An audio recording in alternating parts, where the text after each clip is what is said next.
कैसे हैं आप लोग। Welcome to tech talk with Shantanu Sen.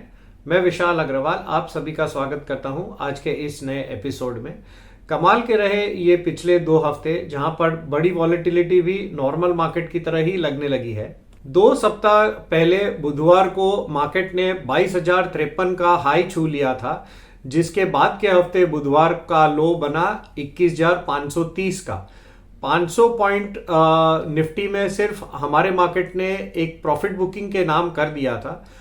फिर वहीं से शुरू हुई शॉर्ट कवरिंग, जिसमें मार्केट ने शुक्रवार आते आते 22,068 का हाई छू लिया फिर से। मतलब 8 ट्रेडिंग सेशन में 1000 पॉइंट्स की वॉलेटिलिटी देख ली सिर्फ निफ्टी में, जिसमें खास रहा बुधवार का ट्रेडिंग सेशन, जिसमें फर्स्ट हाफ में तो ऐसे लगने लगा कि आज तो मार्केट गया, लेकिन सेकेंड हाफ की रिकवरी ने सभी बेयर्स को अपने सौदे काटने के लिए मजबूर कर दिया। उन्हें दौड़ लगानी पड़ी अपने सौदे काटने के लिए। बुधवार को मार्केट ने 3 दिनों के हाई को क्रॉस करके बंद दिया, जिसके बाद तो फिर मार्केट में एक तेजी का माहौल बन गया। अभी American markets all time high पर ट्रेड कर रहे हैं, जिसकी वजह से वहां पर वाइल्ड स्विंग्स देखने मिल रहे हैं। बुल मार्केट्स में वैसे भी ट्रेड करना काफी मुश्किल होता है, जहां पर 10 से 20% तक के करेक्शन भी एक नॉर्मल ट्रेड की तरह ही माने जाते हैं।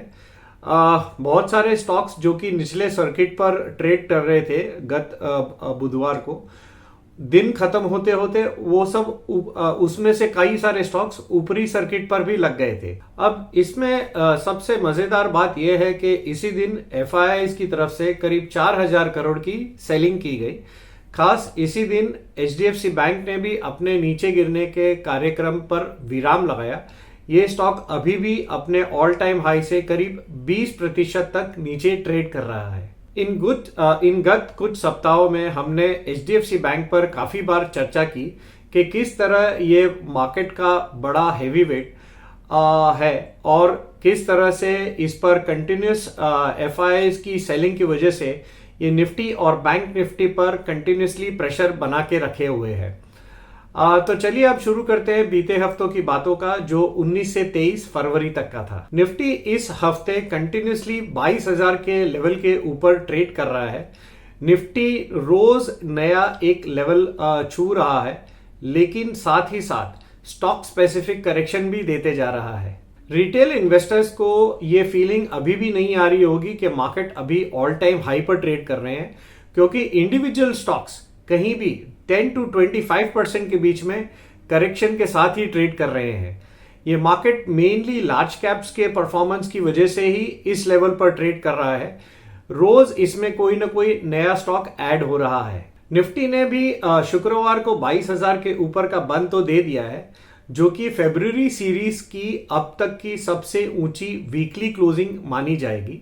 इससे पहले निफ्टी ने 15 और 16 जनवरी को 22,000 के ऊपर की क्लोजिंग दी तो थी, जिसके बाद 16 जनवरी को एचडीएफसी बैंक के रिजल्ट आने के बाद उसके दूसरे दिन बैंक निफ्टी में करीब 2,000 पॉइंट का फॉल आया था, जिसके बाद से निफ्टी ने वीकली बेसिस पर 2-3 बार 22,000 के ऊपर की क्लोजिंग देने की कोशिश की, लेकिन वहीं से कंटिन्यूसली सेलिंग आने की वजह से ये क्लोजिंग 22,000 के ऊपर की नहीं हो पाई।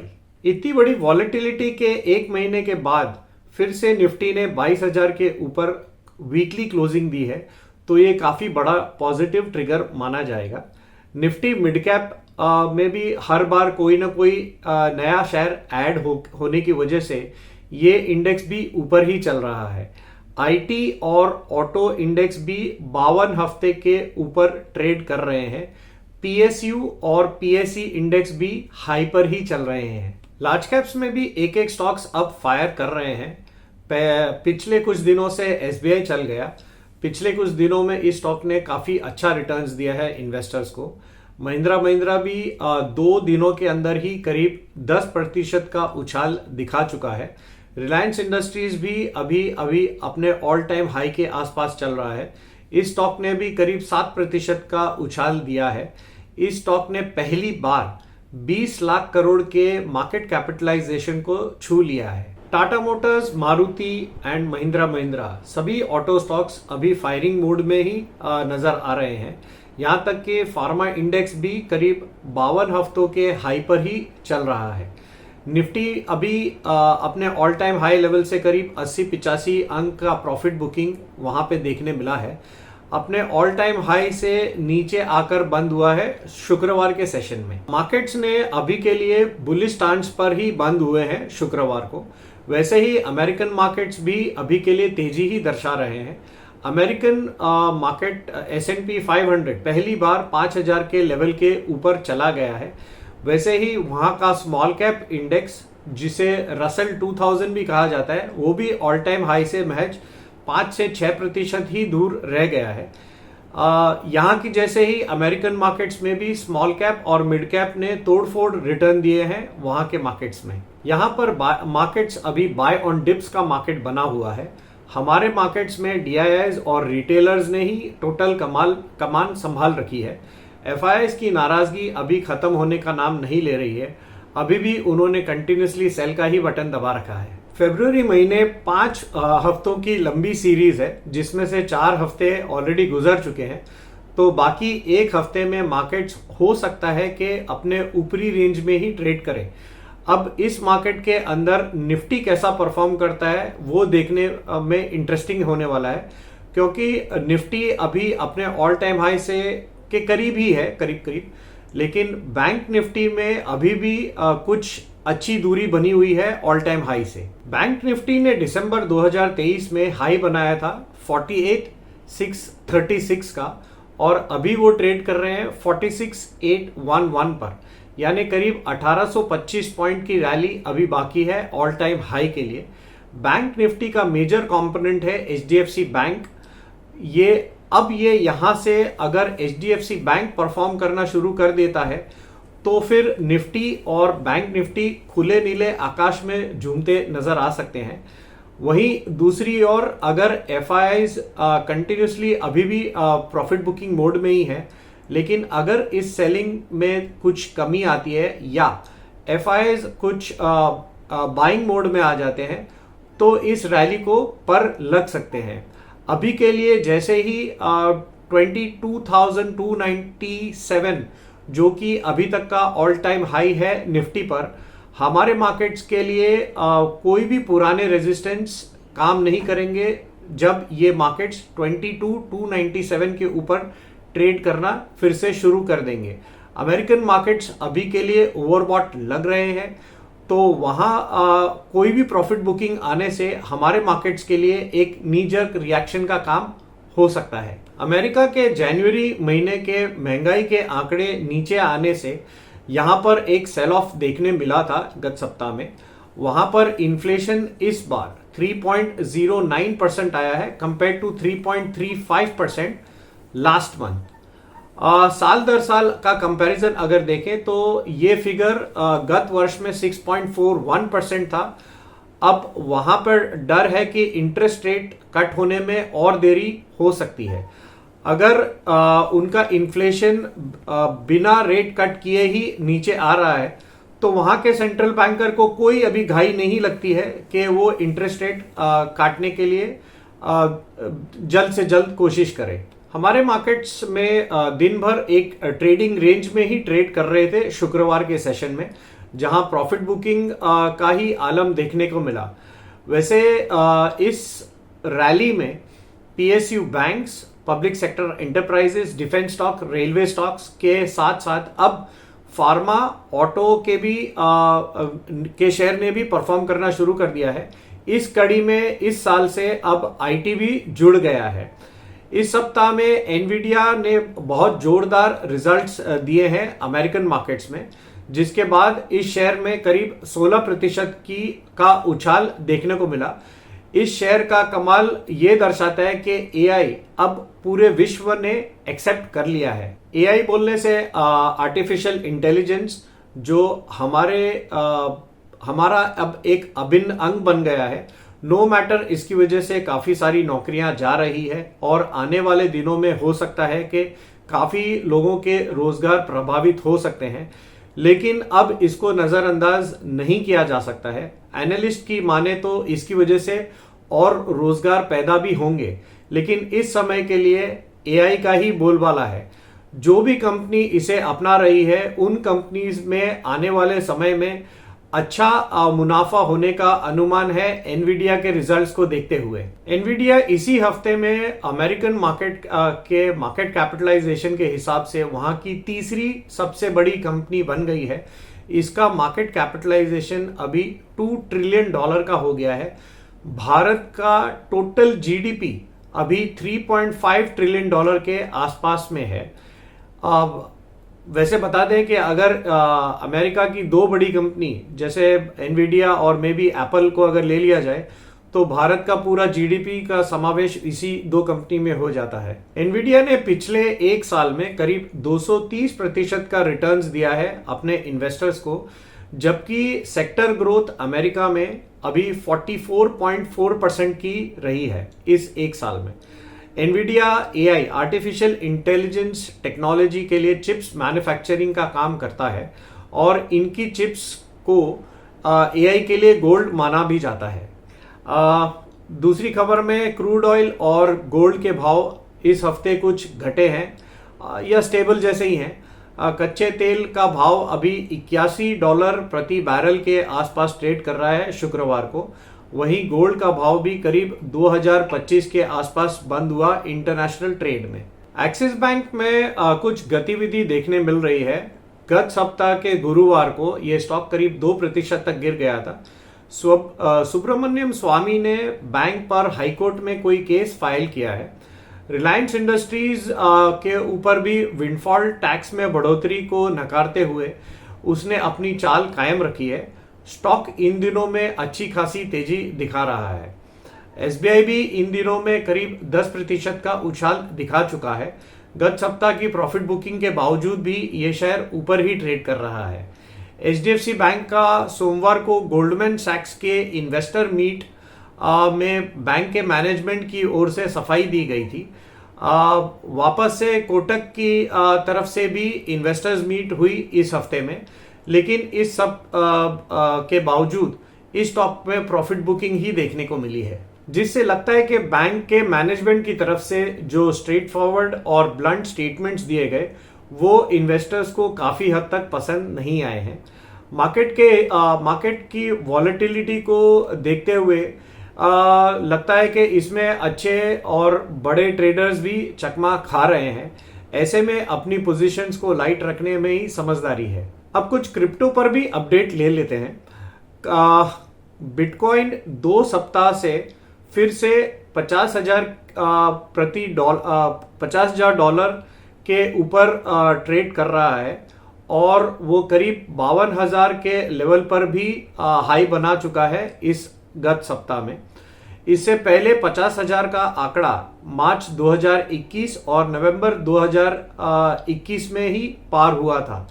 तो ये करीब 2 साल के अंतराल के बाद ये फिर से $50,000 के ऊपर अब ट्रेड कर रहा है। अब कुछ एफआईआईज की बात कर लेते हैं। एफआईआईज ने इस हफ्ते बुधवार को एक छोटी सी बाइंग का आंकड़ा दर्शा रहा है। वो उसके अंदर में एक्चुअली वर्लपूल की एक ब्लॉक डील हुई थी 3,450 करोड़ की, जो कि नेट फिगर में दर्शाई नहीं जा रही है, इसीलिए ये फिगर कुछ बड़ा हो सकता है। एफआईआईज ने शुक्रवार को भी उन्होंने कुछ बाइंग की है। इस हफ्ते में 5 में से 2 दिन उन्होंने बाइंग की है, जिससे उनका रुख अभी क्लियर नहीं है।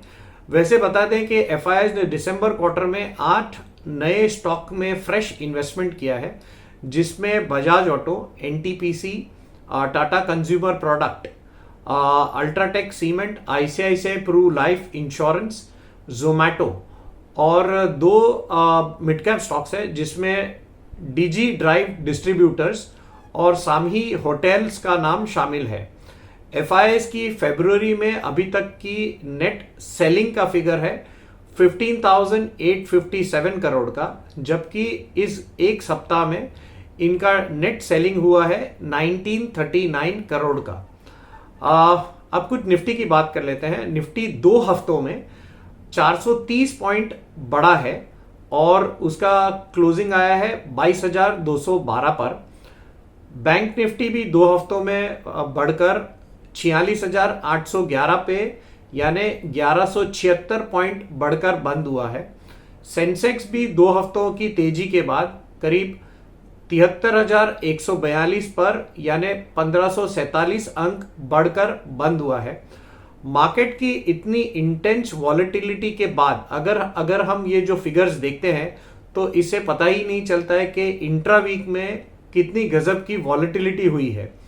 अब कुछ बढ़ने वाले इंडेक्स की बात कर लेते हैं। निफ्टी फार्मा पिछले 4 हफ्तों में टोटल ये इंडेक्स करीब 8% तक बढ़ गया है। इस हफ्ते फिर से 1% और बढ़ा है। इस इंडेक्स ने करीब 1 महीने में 9% तक की कांस्टेंट तेजी दिखाई है। निफ्टी ऑटो में भी जनवरी के ऑटो बिक्री आंकड़े ठीक ठाक आने के बाद से तेजी देखने मिल रही है। 3 हफ्तों में करीब 9.5% तक की बढ़त देखी गई है। फिर इस हफ्ते भी 1% और बढ़ गया है। ये इंडेक्स कंटिन्यूसली 1 महीने से करीब 10.5% तक की बढ़त दिखा चुका है। बैंक निफ्टी और निफ्टी में भी 2 हफ्तों में करीब 2.25% की बढ़त देखी गई है और ये हरे निशान में बंद हुए हैं। घटने वाले इंडेक्स की बात कर लेते हैं, जिसमें निफ्टी आईटी 2 हफ्तों की तेजी के बाद इस हफ्ते करीब 1.12% घट के बंद हुआ है। अब कुछ बढ़ने वाले शेयरों की बात कर लेते हैं इस हफ्ते में, जिसमें टाटा इन्वेस्टमेंट कॉर्प का नाम सबसे अग्रणी है जो 21% बढ़ा है। इसके बाद आर्कियन केमिकल्स 197 यानी Paytm, data pattern, Epigral, NCC, Adani Wilmar. Adani के शेयरों में इस सप्ताह में कुछ गतिविधि देखने में मिली है। TV 18 broadcast, Gujarat Ambuja export, HFCL, all cargo logistics, Indian hotel, Suprajit engineering, Vodafone idea, इन सब शेयरों में करीब 10 से 19% तक का उछाल देखने मिला इस हफ्ते में। अब कुछ घटने वाले शेयरों की भी बात कर लेते हैं, जिसमें Motilal Oswal finance, PNB housing, ZF commercial, PCBL limited, yes bank, जो कि इन्वेस्टरों में काफ़ी प्रचलित है, हीरो मोटोकॉर्प, एंजल वन, कोल इंडिया। इसमें काफ़ी बाइंग की रिपोर्ट्स इन दिनों चल रही है। फेडरल बैंक, RHI, मैग्नेसिटा और वैभव ग्लोबल, ये सारे के सारे शेयर करीब 7 से 8% तक घटे हैं इस एक सप्ताह में। अब कुछ अगले हफ्ते की बात कर लेते हैं, जो 26 फरवरी से 1 मार्च तक का है। एक तो इस 1000 पॉइंट की निफ्टी की वॉलेटिलिटी से वीकर हैंड्स इस बाजार से बाहर हो गए हैं। इस सप्ताह में मार्केट ने एक चौंकाने वाली तेजी कर दी है। हफ्ते के आखिरी कारोबारी दिन पर ट्रेडर्स ने कोई भी बड़ी पोजीशन नहीं बनाई है, सौदे नहीं किए हैं। बाजार ने फरवरी के सबसे उच्चतम क्लोजिंग लेवल पर बंद हो गए हैं, तो ट्रेडर्स को डर है कि कहीं कोई बड़ी प्रॉफिट बुकिंग ना आ जाए। शुक्रवार को बाजार के लिए अमेरिकन मार्केट से क्यूज तेजी के थे। सारे एशियन मार्केट्स ग्रीन में ट्रेड कर रहे थे। गिफ्ट निफ्टी भी करीब 70 से 80 पॉइंट ऊपर खुलने की इंडिकेशन दे रहा था। एनवीडिया ने एक ही दिन में करीब $400 बिलियन का मार्केट कैप बढ़ गया है। मार्केट बंद होने के बाद भी इस शेयर में और तेजी देखी गई। रिजल्ट्स के पहले ये स्टॉक करीब $675 पर कामकाज कर रहा था, जो शुक्रवार को मार्केट बंद होने के बाद इस शेयर का भाव करीब $800 के पार चला गया था। इतनी बड़ी कंपनी और उसके अंदर 230% तक का प्रॉफिट में जंप आने से एक हिस्ट्री इन मेकिंग है। इन सब बढ़िया बावजूद क्यूज के बावजूद हमारे मार्केट्स में प्रॉफिट बुकिंग का ही आलम देखने को मिला। अभी 4 ट्रेडिंग सेशन बचे हैं इस फरवरी सीरीज में, लेकिन निफ्टी और बैंक निफ्टी की वॉलेटिलिटी अभी भी घटने का नाम नहीं ले रही है। बुधवार से शुक्रवार के बीच में बैंक निफ्टी में करीब 1000 पॉइंट्स की वॉलेटिलिटी देखने को मिली और फिर वही लेवल्स के आसपास आकर बैंक निफ्टी बंद दिया है। HDFC बैंक के मूवमेंट ने भी इस वॉलेटिलिटी में कुछ बढ़ावा ही दिया है। बैंक निफ्टी और आईटी में शुक्रवार को अच्छी खासी प्रॉफिट बुकिंग देखने को मिली।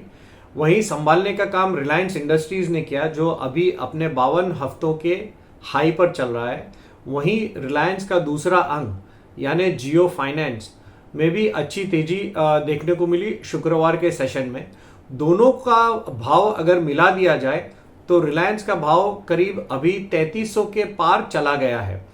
इंटरेस्टिंगली विक्स, इंडिया विक्स भी अभी के लिए नीचे की ओर ट्रेड कर रहा है, जो कि 15 के नीचे आ गया है। निफ्टी और बैंक निफ्टी में अभी पूरा प्रीमियम फ्यूचर सेगमेंट में खत्म हो गया है। मतलब इस महीने में प्रीमियम काफी नीचे आ गए हैं। सीरीज के शुरुआत में बैंक निफ्टी में करीब 500 पॉइंट का प्रीमियम के साथ ट्रेड कर रहे थे। अमेरिकन मार्केट्स में भी अभी यूफोरिया देखने मिल रहा है और हमारे मार्केट्स में अभी के लिए प्रॉफिट बुकिंग का माहौल है।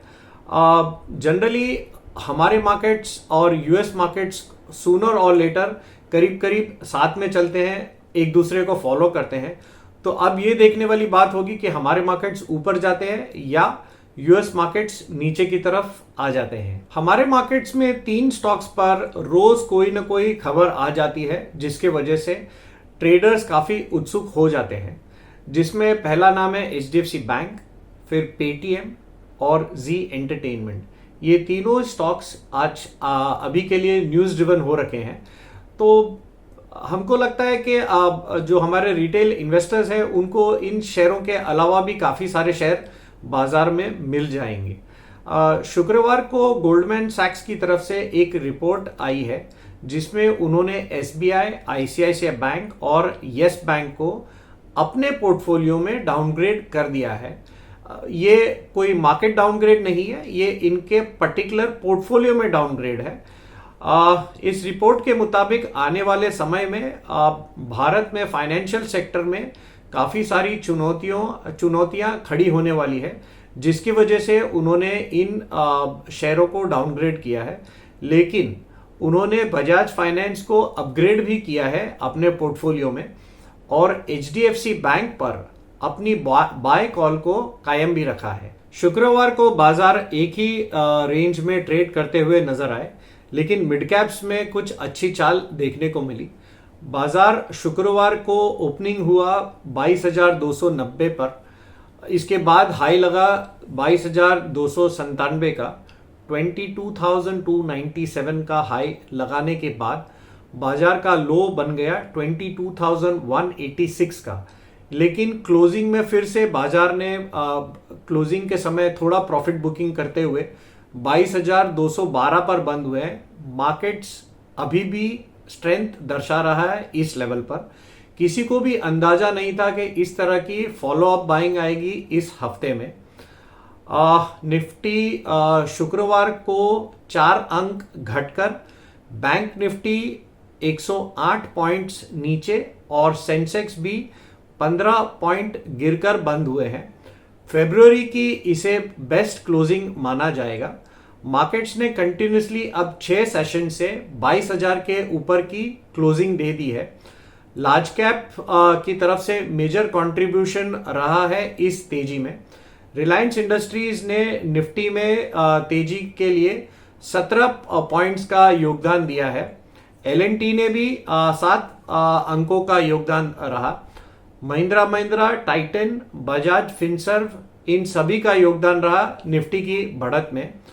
वोडाफोन कंपनी के मैनेजमेंट ने कहा है कि वो कंपनी को अब चलाएंगे। 27 फरवरी को फंड्स जुटाने के लिए एक बोर्ड की बैठक भी रखी गई है। इस न्यूज के बाद शेयर करीब 10% तक उछल गया था। क्लोजिंग में भी करीब 7% की क्लोजिंग ऊपर ही रही है। इंडस टावर्स जैसे टेलीकॉम रिलेटेड स्टॉक्स में भी तेजी का आलम देखने को मिला। ये स्टॉक भी 7% तक ऊपर ट्रेड कर रहा था। सरकारी इंश्योरेंस कंपनी में भी उछाल देखने मिला है इस हफ्ते में, जिसमें न्यू इंडिया एश्योरेंस 16% और जीआईसी रे, जीआईसी यानी जनरल इंश्योरेंस कंपनी, इसे भी करीब 5% ऊपर देखने में मिला था इसी हफ्ते में। एक शेयर जिसकी चर्चा काफी समय से हो रही है वो 5% के ऊपर सर्किट पर था, पेटीएम का शेयर। खबर है कि आरबीआई के ने पेटीएम पेमेंट बैंक को अपने ऑपरेशन की डेडलाइन में बढ़ोतरी कर दी है। 29 फरवरी से बढ़ाकर उसे 15 मार्च कर दिया गया है। इस हफ्ते में पेटीएम का शेयर में करीब 19.71% की बढ़त आई है। इस न्यूज के बाद कंटिन्यूस गिरते हुए स्टॉक ने कुछ राहत की सांस ली है। अब टाटा मोटर्स के स्टॉक में फिर से एक तेजी का मोड बन गया है। खबर है कि कंपनी ने अपने बैटरी सेगमेंट को अलग करके और उसे लिस्ट करने के बारे में सोच रही है। टाटा मोटर्स के ईवी सेगमेंट को भी अलग कंपनी बनाकर डीमर्जर करके और उसे फ्यूचर में लिस्ट करने के बारे में भी बातें चल रही है। इन खबरों के चलते स्टॉक में एक रिन्यूड बाइंग देखने को मिली। एंटेरो हेल्थ केयर का आईपीओ की लिस्टिंग कमजोर हो गई इस तेज बाजार में। इशू प्राइस था 1258 का और लिस्टिंग हुई है इसकी 1228 रुपीज 70 पैसे पर, यानी 2.3% कमजोर ओपनिंग हुई है। और इसके बाद क्लोजिंग तक इस शेयर में काफी बिकवाली देखने को मिली और इसका क्लोज आया 1149.55, यानी इशू प्राइस से करीब 8.6% नीचे। जुनिपर होटल्स का आईपीओ 2.18 टाइम्स ओवर सब्सक्राइब होकर बंद हुआ है। इसका प्राइस बैंड है 342 से 360 रुपीस का। इशू साइज है 1800 करोड़ रुपए का। जीपीटी हेल्थ केयर का आईपीओ 26 फरवरी को बंद होगा। अब तक ये 0.85 टाइम्स सब्सक्राइब हुआ है। प्राइस बैंड है इसका 177 से 186 का। इशू साइज है 525.14 करोड़ का रखा गया है, जिसमें से 40 करोड़ का फ्रेश इशू होगा और बाकी का 485.14 करोड़ का ओएफएस। अब आगे क्या होगा? बाजार ने एक नया ऐतिहासिक स्तर छू लिया है। 22,297 का जो लेवल है इससे पहले कभी भी नहीं देखा गया है, लेकिन इसी लेवल के आसपास से अच्छी प्रॉफिट बुकिंग देखने को मिल रही है।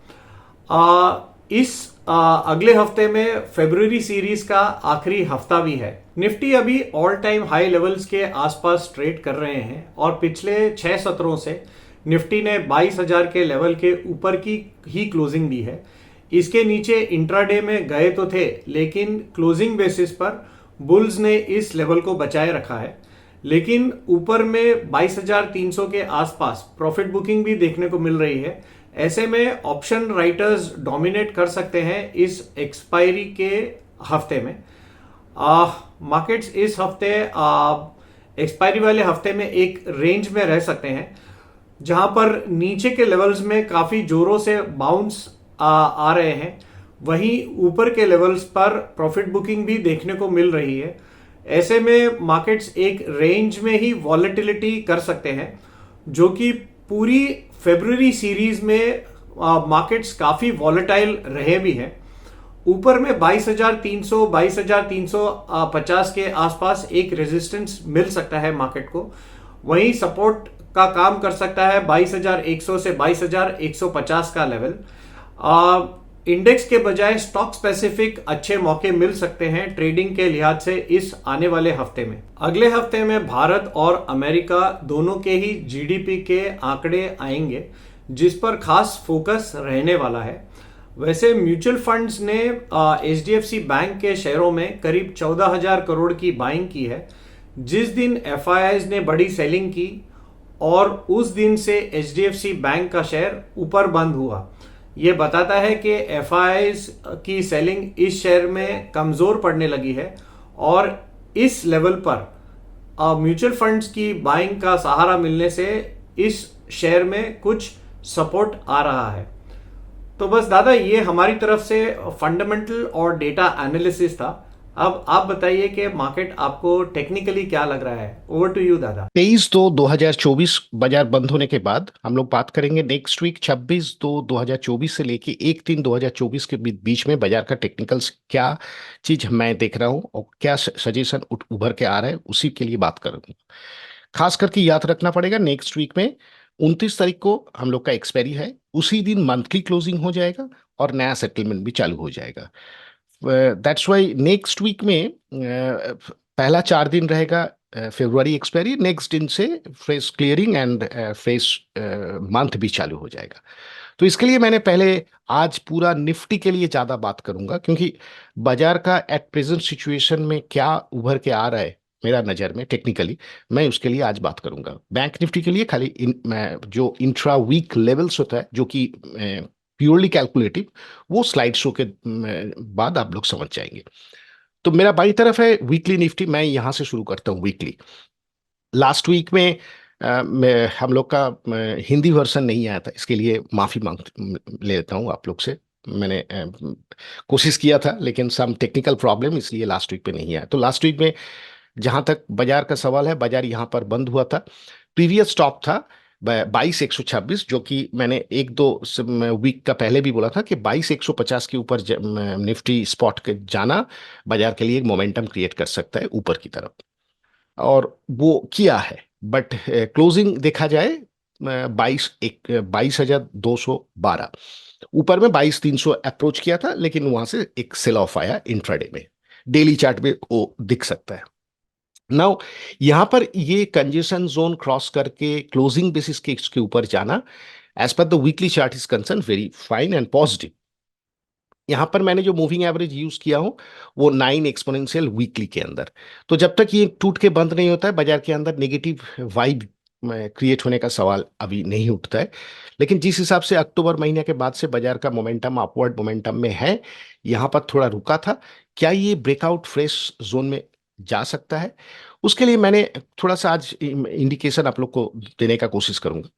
एक तो वीकली एमएसीडी का जो स्लोप मैं लास्ट वीक जब बात किया था, तो एक अप एक डाउन एक अप, लेकिन यहाँ पर consecutive 2 week up upward slope momentum हुआ है। वो जो भी प्राइस के साथ ये नया मोमेंटम बना हुआ है ये दिखाने का कोशिश कर रहा है। That mean strength bull bull की ग्रिप में जो है वो अभी भी मेरे हिसाब से ये चार्ट में दिखाई दे रहा है।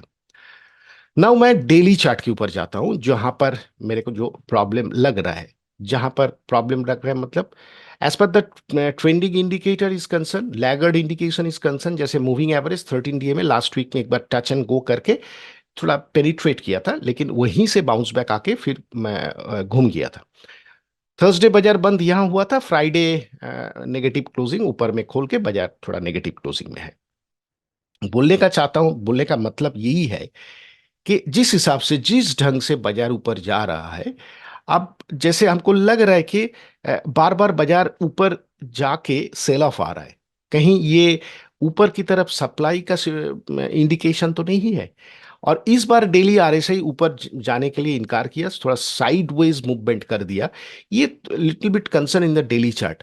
मैंने आपको देखना पड़ेगा कि यहां पर मोमेंटम क्यों नहीं बन रहा है। मैं कोई नेगेटिव बात नहीं कर रहा हूं, बट यहां पर बाजार में रुक जाना, बाजार को रुक जाना, इंडेक्स को रुक जाना, खास करके निफ्टी, थोड़ा कॉज ऑफ कंसर्न हो सकता है।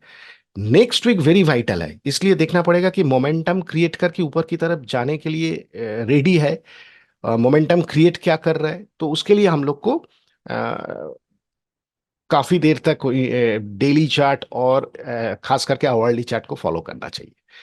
मैं आवरली चार्ट यहाँ पर दिखा के आप लोग को यही चीज बोलने का कोशिश कर रहा हूँ। नेक्स्ट वीक ये था वीक का पहला, जो कि 12 बजे के बाद, 11 बजे के बाद बाजार ब्रेकआउट आया 12 बजे, जो कि प्रीवियस स्टॉप यहां तक एक कंसोलिडेशन जोन में था बाजार, एक ट्रेंड रेंज बाउंड के हिसाब से।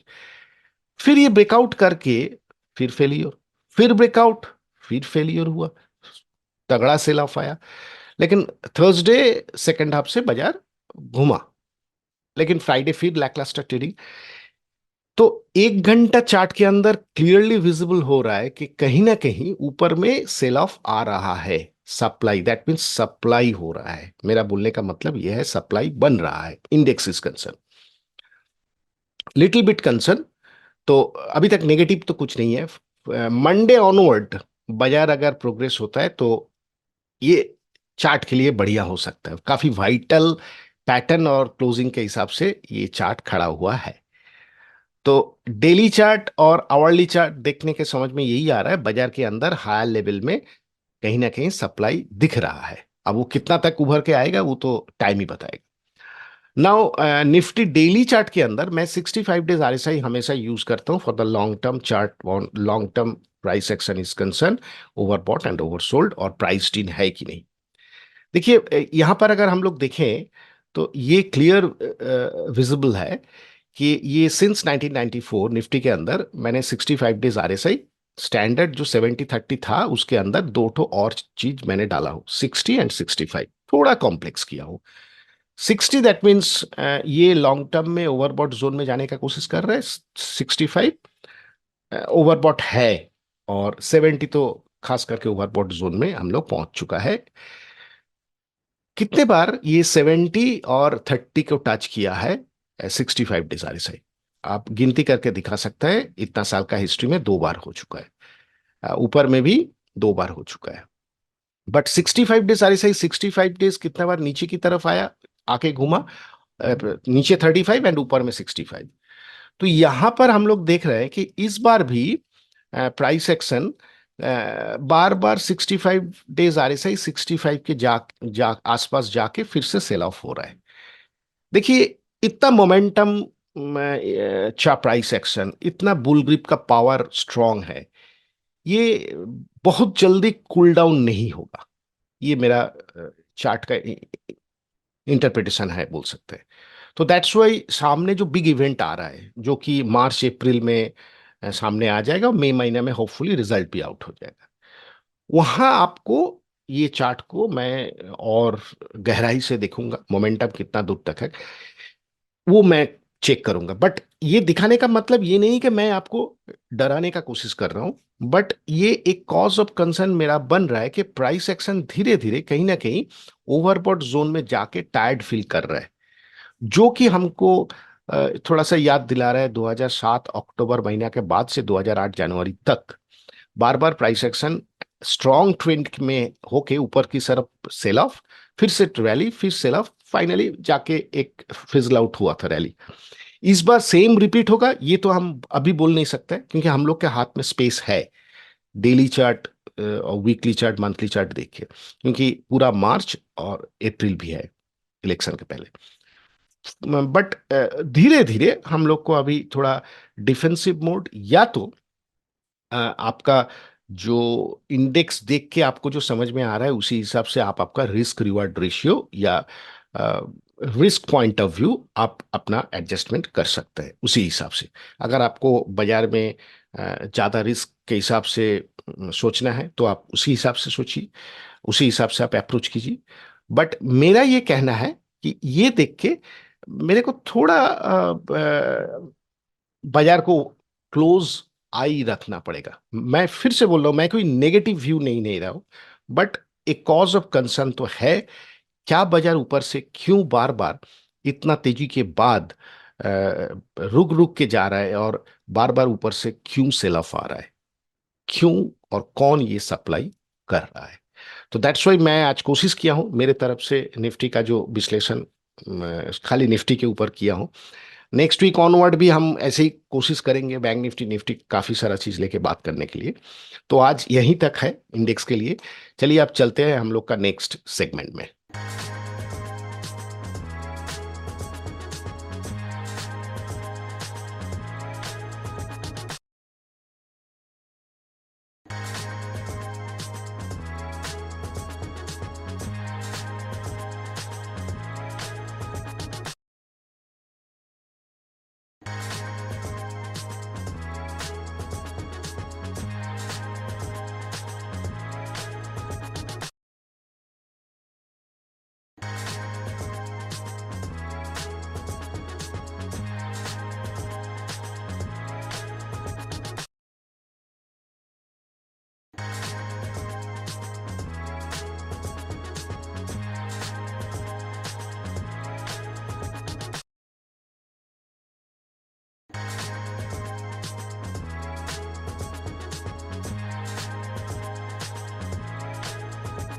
निफ्टी और बैंक निफ्टी के लेवल्स बताने के लिए थैंक यू दादा। अब अपने नेक्स्ट सेगमेंट में चलते हैं जहां पर हमारे व्यूअर्स द्वारा पूछे गए सवालों के जवाब में आप स्टॉक्स के बारे में जो बताते हैं। सो प्लीज बताइए दादा, ओवर टू यू। आज जो तीनों स्टॉक के ऊपर टेक्निकल्स बात करेंगे, एक है एवेन्यू सुपरमार्ट, काफी प्राइस के हिसाब से थोड़ा हायर प्राइस है, 4000 के आसपास है। नेक्स्ट है ब्लिस जीवीएस फार्मा एंड जोटा हेल्थ केयर। एवेन्यू सुपरमार्ट जिस हिसाब से प्राइस एक्शन हुआ है, उसके बाद एक साइडवेज मूवमेंट चल रहा है, बहुत दिन से साइडवेज मूवमेंट। लास्ट वीक देखिए, ऐसा साइडवेज मूवमेंट में जो मैक्सिमम जो प्रॉब्लम होता है, मूविंग एवरेज बेस्ड इंडिकेशन थोड़ा फेलियर होता है। तो कोशिश तो किया है बार बार ऊपर जाने का, लेकिन एक जगह से सेल ऑफ आ रहा है ये जोन से। अब ये देखना पड़ेगा, यहाँ पर काफी दिन से बॉटम जो कर रहा है, काफी सेम एरिया में बॉटम हो रहा है। अब 1326 का एकदम क्लोज में आना, देखना ये पड़ेगा कि नेक्स्ट मूवमेंट किस तरफ, किस दिशा में जाने का कोशिश कर रहा है। Others indicator like MACD slope अभी भी चेंज नहीं हुआ था, लेकिन लास्ट वीक का क्लोजिंग होने के बाद ये जो स्लोप नीचे की तरफ आ रहा था, जीरो से जस्ट ऊपर में, ये एक स्लोप मेरे को एक क्लोज आई रखने के लिए ये स्टॉक हमको इंडिकेशन दे रहा है। Momentum indicator like RSI and stochastic very interesting zone में है, तो दैट्स वाई इस स्टॉक के अंदर मैं नेक्स्ट वीक ऑनवर्ड थोड़ा सा देखूंगा, वॉच लिस्ट में रखूंगा। But this is absolutely technical purpose के लिए मैं आप लोग के साथ शेयर करूं, कोई बाई और सेल के लिए नहीं। नेक्स्ट स्टॉक है bliss GVS pharma. Bliss GVS जो मोमेंटम के बढ़ा था, फिर वो 1326 जो मेरा एब्सोल्यूट थ्योरी है, ऊपर में ये जोन में सप्लाई है, नीचे यहां पर सपोर्ट है। Trend line is concern, down trend line के ऊपर अच्छा क्लोजिंग आया है, दैट्स वाई मैंने ये देखा हूं। और momentum indicator like MACD, stochastics and RSI थोड़ा पॉजिटिव वाइब क्रिएट करके खड़ा हुआ है। क्या देखना ये चाहिए, क्या ये मोमेंटम कंटिन्यू होता है, क्योंकि हिस्ट्री है मोमेंटम बन के खड़ा हुआ है, काफी दिन से कंसोलिडेशन हुआ है। तो नेक्स्ट वीक ऑनवर्ड मैं ब्लीज जीवीएस फार्मा को जरूर वॉच लिस्ट में रखूंगा, but this is not for recommendation. जोटा हेल्थ केयर काफी इंटरेस्टिंग चार्ट है, काफी इंटरेस्टिंग चार्ट है, इसलिए बोल रहा हूँ।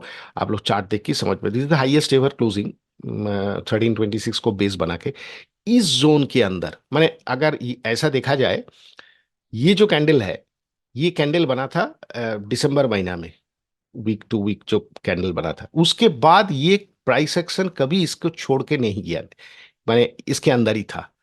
फाइनली फरवरी महीने में लास्ट में आके ये हायर क्लोजिंग दिया है, और उसके साथ वॉल्यूम भी है। एमएसीडी का स्लोप पॉजिटिव दिखा रहा है। Stochastics and RSI impressive, interesting. Monthly MACD अगर देखा जाए, ये काफी हमको इंटरेस्टिंग लगा है, क्योंकि इस महीना फरवरी महीना और 4 दिन ट्रेडिंग होने के बाद अगर ऐसा सिचुएशन रहा तो ये स्लोप चेंज का इंडिकेशन होगा। दैट मीन्स एमएसीडी के अंदर भी प्राइस के साथ एक हायर हाई फॉर्मेशन इंडिकेशन दे रहा है। तो that's why next week onward मैं जोटा हेल्थ केयर इस स्टॉक के अंदर नजर बना के रखूंगा। देखना ये पड़ेगा कि प्राइस एक्शन में क्या चेंजेस हो रहा है। तो ये था मेरा आज तीनों स्टॉक के ऊपर टेक्निकल विश्लेषण, जो एकदम बेसिक के हिसाब से, बाकी काम जो है वो आप लोग को करना ही पड़ेगा। क्या है वो, उसका फंडामेंटल चेक्स, इंडिकेटर्स का और प्राइस एक्शन का और कुछ आप लोग जो स्टडी करते हैं वो जरूर से स्टडी कर लीजिए। चलिए हम लोग का नेक्स्ट सेगमेंट में। स्टॉक्स की जानकारी देने के लिए थैंक यू दादा। अपने नेक्स्ट सेगमेंट में चलते हैं, जहां पर आप ब्रेकआउट स्टॉक्स के बारे में बताते हैं। तो प्लीज बताएं दादा, over to you.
Breakout stocks बताने के लिए थैंक यू दादा। अब अपने लास्ट सेगमेंट में चलते हैं जहां पर हम हमारा डिस्क्लेमर रन करते हैं। This is a completely educative channel. हम यहाँ पर सिर्फ और सिर्फ एजुकेशन पर्पस के हिसाब से ही व्यूज शेयर करते हैं। हमारी गुजारिश है कि हमारे जितने भी व्यूअर्स हैं वो अपनी सोच समझ के साथ या किसी सेबी रजिस्टर्ड एनालिस्ट की सोच समझ के साथ ही ट्रेड करें। We will not be responsible for anything. Thank you, bye.